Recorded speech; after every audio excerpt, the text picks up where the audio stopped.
Тариалангийн үе эд өрнөж байгаа энэ үед тариаламжтад шатхуун, бордоо, үргээд олон асуудлыг цогцоор нь шийдэх хэрэгтэй байдаг.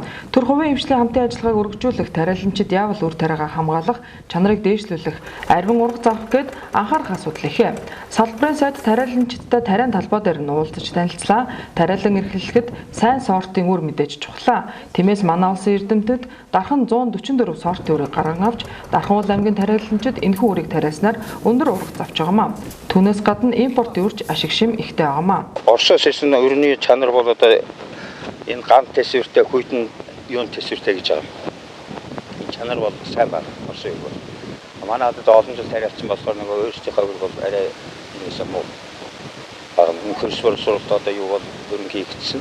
Энэ тариалт бол сайн хийгдсэн гэж бодож байгаа. Өмнөх жилүүдэд тариалттай холбоотой бүхэл асуудал төрийн мэдэлтэйсэн бол тариалангийн шинэ хуулинд төрийн өмчит газар хувийн хэмжил үйл ажиллагаа явуулах, техник технологи тариалангийн талбайг хамгаалсан олон залтууд тусгагдсан.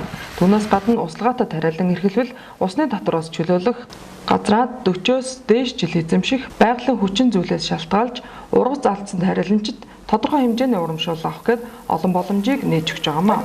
Хамгийн гол нь энэ нутагсан сортын үрийн аж ахуйг бол төрөөс дэмжих бодлого барьж байгаа.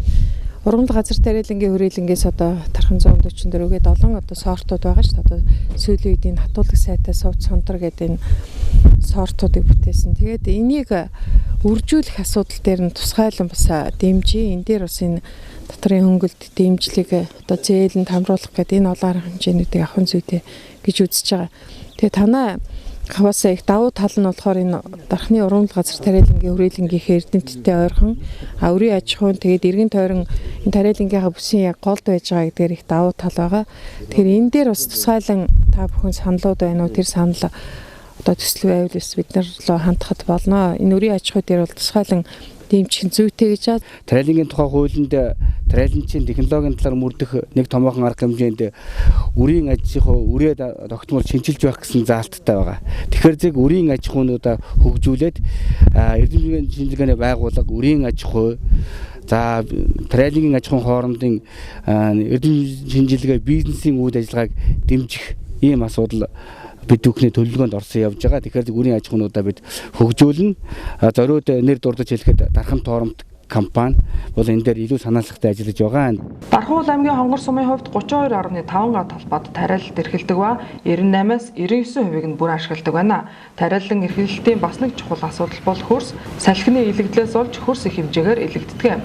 Тиймээс тариаланчид хөрсөө хамгаалах тал дээр авч хэрэгжүүлж байгаа арга хэмжээг төрөөс дэмжиж, тоног төхөөрөмжийг гайлын албан татвараас чөлөөлж хөнгөлөлттэй зээлд хамруулж байгаамаа. Энээс яаж хэрэгжих вэ бол урын шавал тэг боловсруулалт, урын чин тэг боловсруулалт нэг нь хийм өрөн шиг гэсэн үг. Аль болохоор механик хөрсөө өндөртгүйгээр механик байдлыг хоригдох, багасгах.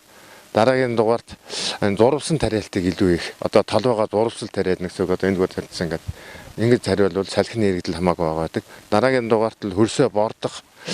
За хөрсний агрохимийн шинжилгээг ноднонгоос хойш бүгдийн аж ахуйн нөхцөлийг хийдгүүлээд байгаа. Хонгор сумын хувьд 54 аж ахуйн нэгжүүл ажиллагаагаа явуулдаг байна. Гэтэл тариаллагын шинэ хуулиар тариаламжтад олгож байгаа боломжийн талаар мэдээлэл авсан нь хомс байна. Тиймээс тариаллагын шинэ хуулиа судлаж өөрт хэрэгтэй мэдээлэл төрөөс үзүүлж байгаа хөнгөлөлт урамшууллыг хэрэгтэй үедээ олж авах гээд ялангуяа тариалан эрхлэлтийн ажил эхэлсэн энэ үед хуулийн хэрэгжилтийг анхаарах нь чухал байгаамаа.